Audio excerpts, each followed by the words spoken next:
అందరికీ నమస్కారం అండి. ప్రపంచ స్థాయి గుర్తింపు సముద్ర పాలు. ఎందుకంటే ఈరోజు విశాఖపట్నంలో ఉన్నటువంటి రిషికొండ బీచ్ ఏదైతే ఉందో, గతంలో జగన్మోహన్ రెడ్డి గారు అధికారంలో ఉన్నప్పుడు 2019 నుంచి 2024 వరకు కూడా మరి ప్రపంచ స్థాయి గుర్తింపు పొందింది. డెన్మార్క్ ఒక సంస్థ ఏదైతే ఎన్విరాన్మెంట్ ఎడ్యుకేషన్ సొసైటీ ఏదైతే ఉందో, అది మన విశాఖపట్నంలో ఉన్నటువంటి రిషికొండ బీచ్ను ప్రపంచ స్థాయి గుర్తింపు ఇచ్చి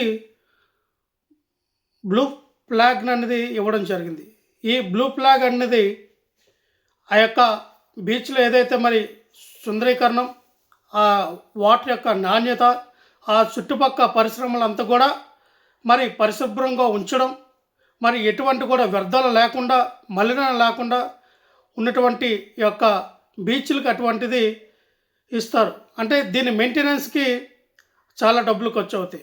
మరి గతంలో 2019, 2020లో మరి జగన్మోహన్ రెడ్డి గారు అధికారంలో ఉన్నప్పుడు కేంద్ర ప్రభుత్వం 7 కోట్ల రూపాయలు ఆ యొక్క బీచ్ని అభివృద్ధి చేయడానికి ఇస్తే, మరి జగన్మోహన్ రెడ్డి గారు దాన్ని ఏపీటీడీసీకి ఇవ్వడం జరిగింది. వాళ్ళు 20 నుంచి 21 వరకు కూడా వాళ్ళు చేస్తున్నటువంటి ఈ యొక్క వాళ్ళ ఆధ్వర్యంలో ఈ యొక్క బీచ్ని ఏదైతే ఉందో కొన్ని లోపాలు కనబడినాయి.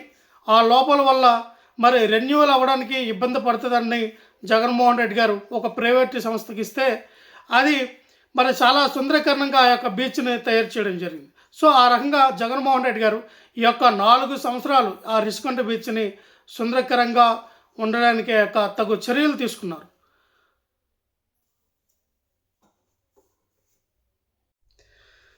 వివిధ రాష్ట్రాల నుంచి 13 బీచ్లు పోటీ పడితే అందులో 8 బీచ్లు మాత్రమే మరి సెలెక్ట్ అయ్యి ఈ బ్లూ ఫ్లాగ్ అనేది వాళ్ళు ఇవ్వడం జరిగింది. దాంట్లో విశాఖపట్నం మన రిషికొండ బీచ్ ఒకటి, మన ఆంధ్రప్రదేశ్లో మొట్టమొదటి బీచ్. అది 3 దశాబ్దాలుగా ఎవరో సాధించలేనటువంటి ఈ బ్లూ ఫ్లాగ్ని జగన్మోహన్ రెడ్డి గారు తన పరిపాలనలో ఈ యొక్క బీచ్ని సుందరీకరణం చేయాలనే ఉద్దేశంతో ఈ యొక్క బ్లూ ఫ్లాగ్ అనేది రిషికొండ బీచ్కి తీసుకురావడం, ఆ యొక్క పరిశ్రమ ప్రాంతాలని మరి సుందరీకరణ చేయడంలో మంచి పాత్ర వహించారు. మనం చూస్తే మరి ఈ రోజున ఇదే కూటమి ప్రభుత్వం ఏపీటీడీసీతో కుమ్మక్కై మరి ఈ 9 నెలలు కేటాయించినటువంటి నిధులన్నీ కూడా ఎక్కడ పడితే అక్కడ వీళ్ళు తినేస్తూ, ఎటువంటి బీచ్ యొక్క అభివృద్ధి చేయకుండా, బీచ్లో ఎక్కడ పడితే అక్కడ మలినాలు, వ్యర్థ పదార్థాలు ఉండేటట్టుగా ఉన్నాయి.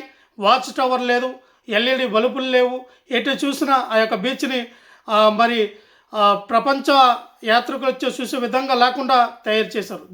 దీనివలన మరి ఈ యొక్క డెన్మార్క్ సంస్థ ఏదైతే ఉందో, ఈ యొక్క సంస్థ ఆ బ్లూ ఫ్లాగ్ రద్దుని చేసింది. అంటే ఈ యొక్క కూటమి ప్రభుత్వం పరిపాలన వలన ఈ యొక్క బ్లూ ఫ్లాగ్ అనేది గుర్తింపు అనేది పోయింది. దీనికి ఖచ్చితంగా కూటమి ప్రభుత్వం సమాధానం చెప్పాలి. బ్లూ ఫ్లాగ్ ఒక బీచ్కి రావాలి అంటే దానికి 4 విభాగాల్లో 34 అంశాలపైన పరీక్ష అనేది ఉంటుంది. అంటే 34 అంశాలు కరెక్ట్గా క్లియరెన్స్ ఉంటేనే ఆయా బీచ్కి వీళ్ళు బ్లూ ఫ్లాగ్ అనేది ఇవ్వడం జరుగుతుంది. సో 4 విభాగాల్లో.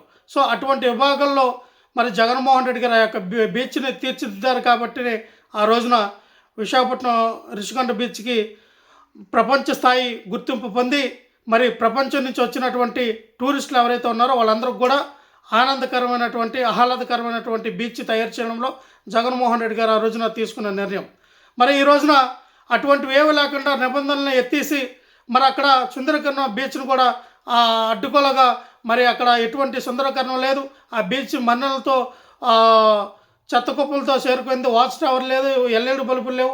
ఈ కారణంగా ఆ రిషికొండ బీచ్కి మరి ఈ యొక్క బ్లూ ఫ్లాగ్ రద్దు అనేది చేయడం జరిగింది. ఖచ్చితంగా కూటమి ప్రభుత్వంలో ఉన్నటువంటి ఈ కూటమి నాయకులందరూ కూడా ఆ రిషికొండ బీచ్కి కేటాయించిన డబ్బులు పందికొక్కులు తిన్నట్టుగా తిన్నారే తప్ప ఆ బీచ్ని ఏమాత్రం కూడా వీళ్ళు అభివృద్ధి చేయడంలో శ్రద్ధ చూపించలేదు. అంటే జగన్మోహన్ రెడ్డి గారు తీసుకున్నంత శ్రద్ధలో కనీసం వీళ్ళు 10% కూడా తీసుకోలేదని తెలియపరుస్తూ ఉన్నాం.